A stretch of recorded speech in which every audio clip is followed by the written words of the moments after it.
तो आज की बड़ी खबर, आज अयोध्या में विधि विधान से प्रधानमंत्री मोदी ने भूमि पूजन किया। 29 साल बाद पहली बार ऐसा मौका था जब प्रधानमंत्री अयोध्या पहुंचे और शुभ मुहूर्त पर मंत्रोच्चार के बीच अयोध्या में राम मंदिर की नींव रखी गई।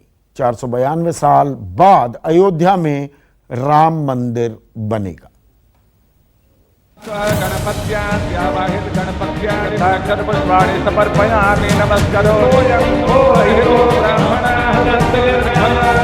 करोड़ों राम भक्तों का इंतजार आज खत्म हो गया।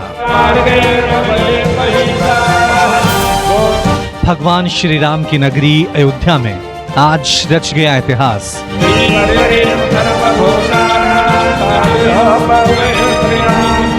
भगवान राम की जन्मभूमि में भव्य मंदिर की रखी गई नींव।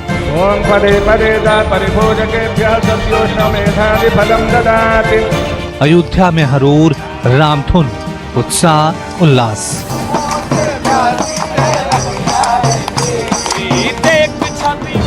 मोहन जी खड़े हैं, गोविंद देव गिरी जी खड़े हैं।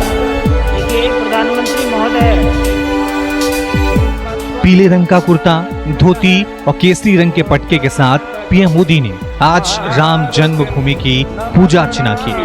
श्री सरजू महारानी की जय, श्री राम जन्मभूमि की, श्री राम जन्मभूमि महामहोत्सव की, श्री हनुमान जी महाराज की। विधि विधान से राम जन्मभूमि की पूजा के लिए जब पीएम मोदी बैठे तो पूरी अयोध्या नगरी मंत्रोच्चारण से गूंज उठी।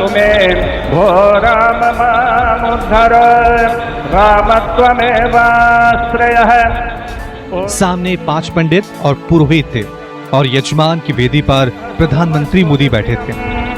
लोकाः समस्ताः सुखिनो भवन्तु, नमो गुरुभ्यो गुरुपादुका।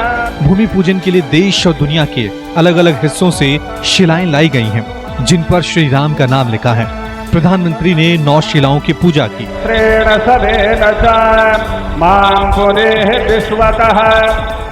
कांची के शंकराचार्य ने इस खास मौके पर सोने की प्लेट भेजी थी। भगवान राम की कुलदेवी काली माता की भी पूजा की गई। सकल गुणमयम श्री हरेन्द्रेण संगम गंगं गंगं गणेशं गणमुखमभितोऽप्यापकं। प्रधानमंत्री नरेंद्र मोदी ने शुभ मुहूर्त पर राम मंदिर की आधारशिला रखी। ठीक 12:44:08 पर भूमि पूजन की सभी प्रक्रिया करने के बाद प्रधानमंत्री ने शिला रखी। कुर्सी का मुंह 180 डिग्री घुमाकर मंच की ओर कुर्सी का मुंह करके बैठने की कृपा करें। प्रधानमंत्री ने शिला रखकर भूमि पर प्रणाम किया। राम मंदिर की नींव 32 सेकंड में रखी गई। क्योंकि इस वक्त ही ग्रहों और नक्षत्र का बहुत ही शुभ योग था, ये पूजा अभिजीत मुहूर्त में होनी थी। पूजा के दौरान हरि संकीर्तन का आयोजन किया गया। मुख्य पूजन के बाद पीएम मोदी मंच से उठ गए। कोरोना काल की वजह से सोशल डिस्टेंसिंग का खास ख्याल रखा गया था। सभी मौजूद मेहमान पूजा स्थल पर लगी एलईडी से भूमि पूजन का कार्यक्रम देख रहे थे। मुख्य पूजा से पहले प्रधानमंत्री मोदी ने रामलला के दर्शन किए। 29 साल बाद ऐसा मौका था जब पीएम मोदी रामलला के दरबार में पहुंचे। रामलला के पास पहुंचकर दंडवत प्रणाम किया।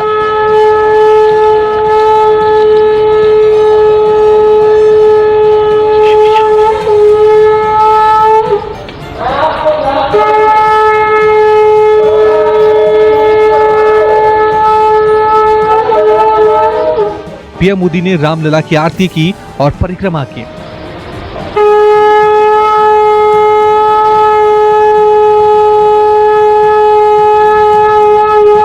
पीएम मोदी ने रामलला की दान पेटिका में दान भी किया।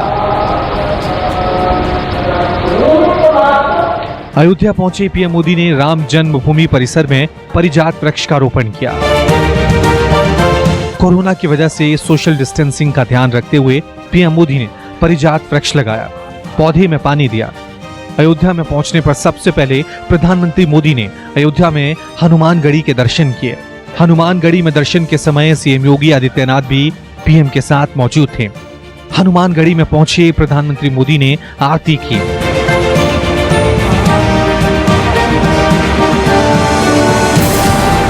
पीएम ने आरती के थाल में जेब से पैसे निकालकर दान किया। पीएम ने हनुमानगढ़ी की परिक्रमा की और इस दौरान पीएम को हनुमानगढ़ी में पगड़ी पहनाई गई। आज के ऐतिहासिक दिन के लिए अयोध्या दुल्हन की तरह सजाई गई थी। जिस तरफ से प्रधानमंत्री मोदी का काफिला निकला, सुरक्षा का सख्त पहरा था।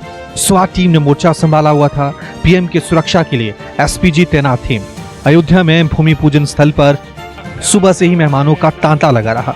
बाबा रामदेव मौजूद थे, उमा भारती थी, संघ प्रमुख मोहन भागवत और भैयाजी जोशी थे। तमाम संप्रदायों के संतों को आमंत्रित किया गया था। अयोध्या में लोग भी आज के दिन का बेसब्री से इंतजार कर रहे थे।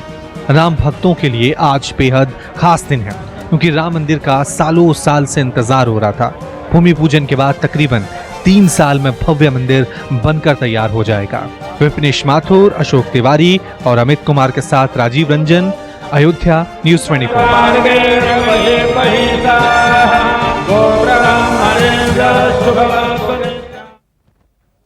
और राम मंदिर भूमि पूजन पर कांग्रेस ने भी ट्वीट किया है, शुभकामनाएं दी हैं। कांग्रेस ने ट्विटर पर लिखा, भारत भूमि भगवान राम के मर्यादित जीवन और आदर्शों से सदैव गौरवान्वित हुई है। यही आदर्श महात्मा गांधी का राम राज्य है, जो तप, त्याग, सेवा, कर्तव्य, करुणा, बंधुत्व, सद्भाव का अनुसरण है। आइए इस मार्ग को प्रशस्त करें। इस पावन अवसर पर हार्दिक शुभकामनाएं। मेरे साथ कांग्रेस के राष्ट्रीय प्रवक्ता मुकेश नायक भी जुड़ गए हैं। साथ में बीजेपी के राष्ट्रीय प्रवक्ता नलिन कोहली हैं और मेरे सहयोगी सुकेश रंजन लगातार बने हुए हैं। मुकेश नायक, अब पूरी तरह से राम भक्त हो गई है कांग्रेस पार्टी? नहीं, बीजेपी के राम और कांग्रेस के राम या अलग अलग व्यक्तियों के राम अलग अलग नहीं है। आज का दिन विरोधाभास का दिन नहीं है। आज का दिन उत्साह और आनंद का दिन है। मैंने आपके साथ इतने बार चैनल पर राम मंदिर की डिबेट की है। कई बार तो आप मुझसे कहने लगते थे कि आप इतने राम भक्त हो रहे हैं, मंदिर की वकालत कर रहे हैं, कहीं आप बीजेपी में तो नहीं जा रहे हैं। तो मैं आपसे कहता था कि बीजेपी के राम और कांग्रेस के राम अलग अलग नहीं है। बड़ा आज के दिन के बारे में मुझे 1 मिनट समय दीजिए, मुझे कुछ बोलना है। आज का जो सरसंघ चालक का भाषण था वो बहुत विचार उत्तेजक था, वो केंद्रीय बिंदु था और पूर्णतः आध्यात्मिक भाषण था। उन्होंने 2 बहुत महत्वपूर्ण बात कही है। पहली बात तो ये कही है कि मन में अयोध्या का निर्माण करना है और हृदय में राम मंदिर का निर्माण करना है, क्योंकि राम प्रेम, दया, करुणा, सहिष्णुता, उदारता, शील और क्षमा के मूर्तिमंत रूप है, सागर है राम। और राम का चरित्र सदैव से इस पूरे संसार की मनुष्य जाति के लिए एक आदर्श चरित्र रहा है। तो राम पिछले 30 सालों से कांग्रेस क्यों भूल गई थी भगवान राम को? अरे भाई, जब कोर्ट का आदेश आया, हमेशा कांग्रेस पार्टी ने यह कहा कि न्यायालय जो फैसला देगा हम उसको मंजूर करेंगे। न्यायालय ने फैसला दिया और राम जन्मभूमि और राम मंदिर निर्माण का यही तो फर्क है ना मुकेश नायक, ये फर्क आप भी जानते हैं। यही तो फर्क है ना, आपने न्यायालय पर सारा दारोमदार छोड़ दिया, पर भगवान राम को लेकर जो भावनाओं का अब तूफान आया हुआ है कांग्रेस वालों के मन में, ये कभी खुलकर इजहार नहीं किया, इसीलिए बीजेपी बाजी मार ले गई। मैं यही तो पूछ रहा हूं। भगवान राम ने राम राज्य की स्थापना के बाद रामचरितमानस में लिखा है, नहीं कोई दुखी दरिद्र न दीना, नहीं कोई अबुध न लक्षणहीन, राम प्रताप विषमता कोई। राम का राज्य एक समतामूलक राज्य था, उसमें विषमता नहीं थी। राम के राज्य में कोई कोर्ट कचहरी, कोई दफ्तर नहीं थे। राम के राज्य में हर व्यक्ति स्वस्फूर्त अनुशासन में निबद्ध था, अपने कर्तव्यों का पालन करता था, दूसरे की पीड़ा से पिघलने वाला उसका हृदय था। राम राज्य तो अब सब राममय हो गए हैं, आप भी राममय हो गए, तो क्या ये कहा जाए मुकेश नायक राम राज आने वाला है अब? देखिए, राम राज्य भरत के त्याग से आया। राम राज्य राम की सबरी के जूठे बेर खाने से आया। राम राज्य केवट से याचना पूर्वक भगवान राम ने जब नाव मांगी तब विषमता गई। राम राज्य कोल भीलों ने जब भगवान को मार्ग बताया, जो सारे संसार को मार्ग बताने वाला प्रभु राम है, कोल भीलों से वो कह रहे हैं कि हमें मार्ग बताओ। आप सोचिए कि वाल्मीकि के आश्रम में भगवान गए और उन्होंने उनसे पूछा कि हम 14 वर्ष कहां रहे, तब उन्होंने कहा कि 14 प्रकार के मनुष्यों के हृदय बताए कि उन हृदयों में आप निवास करो। राम का चरित्र इतना अलौकिक, इतना दिव्य है कि आज की बहस में उसको उसमें विरोधाभास उत्पन्न करना ही मैं उचित नहीं मानता। विरोधाभास आपकी पब्लिक पोस्चरिंग में, आपकी राजनीति में था, लेकिन नलिन कोहली अगर भगवान राम सबके हैं और सब में राम हैं, तो यह कोशिश क्यों आपकी तरफ से साफ दिखाई देती है कि भगवान राम तो भाजपा के, वो बीजेपी के हैं, बाकी पार्टियों के नहीं है?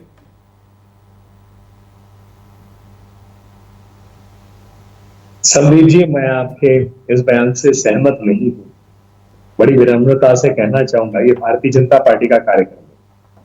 ये भगवान राम का एक भव्य मंदिर, उसका निर्माण हो, उसी की भूमि पूजन थी, जहां देश के प्रधानमंत्री नरेंद्र मोदी जी, ना भाजपा के नेता, देश के प्रधानमंत्री वहां थे, और साथ उत्तर प्रदेश जहां पर अयोध्या है, वहां के मुख्यमंत्री, वहां के राज्यपाल, अन्य लोग जो राम जन्मभूमि आंदोलन के साथ और इस प्रयास में जो पिछले कई दशकों से अति से स्पष्ट रूप से, अगर विश्व हिंदू परिषद, राष्ट्रीय स्वयंसेवक संघ और कई संतों ने जो मेहनत की है, वो सब वहां पे थे।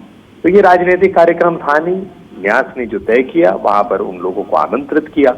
ये तो कांग्रेस बड़ी पार्टी आज भगवान राम को सरल एक्सप्लेनेशन दे रहे हैं नलिन, ये इतना सरल नहीं है ना। ठीक है, देश के प्रधानमंत्री गए, वो देश के प्रधानमंत्री हैं, सबके प्रधानमंत्री हैं, बिल्कुल ठीक है। उत्तर प्रदेश में कार्यक्रम है, अयोध्या उत्तर प्रदेश में है, तो सूबे के मुख्यमंत्री गए, सरसंघ चालक भी वहां पर हैं, आप ही से जुड़े सारे लोग वहां दिखाई दिए, बाकी गायब। ये इतना सरल तो नहीं है ना। सरलता ही जिंदगी है और सरलता को स्वीकारना बड़ा कठिन लगता है लोगों को, इसमें कोई विरोधाभास बात है ही नहीं। लेकिन संदीप जी, इतना जरूर कहना चाहूंगा, इस सरलता में ये भी ढूंढना चाहिए कि इस मार्ग में बाधाएं किन्होंने डाली और इसको सरल रूप से एक भव्य मंदिर का निर्माण हो, उसमें क्यों नहीं उन्होंने शामिल हुए। कांग्रेस पार्टी आज, मुकेश जी बैठे सज्जन व्यक्ति हैं, पढ़े लिखे व्यक्ति हैं, ज्ञानी व्यक्ति हैं, मैं इनका आदर करता हूं, शायद मुझसे ज्यादा ज्ञान रखते हैं क्योंकि ये इन्होंने काफी रामचरितमानस पढ़ा है, उन्होंने कई दोहे सुनाए, तो मैं इज्जत से उनकी बात कर रहा हूं। लेकिन उनको मैं थोड़ा कांग्रेस पार्टी से अलग करके इस वाक्य को कह जोड़ रहा हूं कि इस बात को मन में रखिए आप कि कांग्रेस पार्टी ने तो हलफनामे में कहा कि भगवान राम काल्पनिक है।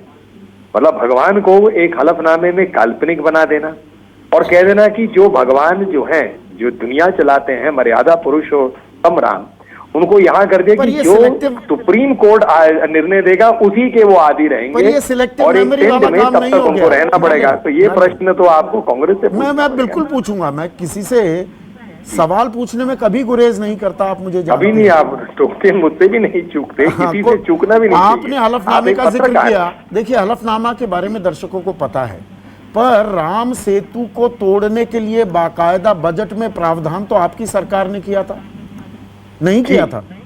लेकिन तोड़ा तो नहीं ना। नहीं, तोड़ने के लिए प्रावधान किया बजट में? नहीं, मैं आपसे फिर कह रहा हूं, पर तोड़ा तो नहीं। कैसे तोड़ा जाए? जब इस पर, हाँ, जब इस पर चर्चा हुई, विस्तार से एक विरोध उठा, तो उसको स्वीकारते हुए किया क्या? नहीं किया ना। नहीं, आप हलफनामा का क्योंकि हमेशा जिक्र कर देते हैं और ये पूछना जरूरी है। हलफनामा इसलिए क्योंकि भगवान को काल्पनिक बना दिया। मुकेश नायक से आप राम को काल्पनिक बताते हैं, आज मर्यादा पुरुषोत्तम बताते हैं। भगवान राम को काल्पनिक बनाकर उनको सबूत के पात्र बना दिया कि भाई सामने प्रकट होंगे, सबूत होगा तो ये काल्पनिक नहीं माने जाएंगे। मुकेश नायक जवाब दें। लोगों की आस्था को कहां ले गए? हाँ, मुकेश नायक जवाब दें, फिर मुझे एक बयान सुनवाना है। देखिए, ये बात ये लोग हजारों बार एक वैचारिक अंतर पैदा करने के लिए करते हैं। राम सेतु को सुप्रीम कोर्ट में बचाने के लिए एक प्रतीकात्मक शपथ पत्र दिया था, और मैं ये कहना चाहता हूं कि किसी भी भगवान को लोगों को मानने का अधिकार है, नहीं मानने का अधिकार है। विश्व में ऐसे असंख्य लोग हैं जो नास्तिक हैं, जो गॉड बिलीविंग सिस्टम मानते ही नहीं है। पूरे के पूरा क्यूबा जैसी कंट्री है, चाइना है, जो भगवान को मानते ही नहीं है। अब उसको क्या करोगे? ऐसे लोगों को भी तो आप एक विचार प्रक्रिया में, कैटेगरी में आ गए ना, यही तो आरोप लगाती है, उसमें आप फंसे। पर इस मिनट, एक मिनट मुकेश नायक, प्रधानमंत्री मोदी ने क्या कुछ बोला, पहले वो भी सुनवाते रहते हैं, हम चर्चा जारी रखेंगे। प्रधानमंत्री क्या बोले अयोध्या में, सुनिए। काज किनु बिनु मोहि कहां विश्राम,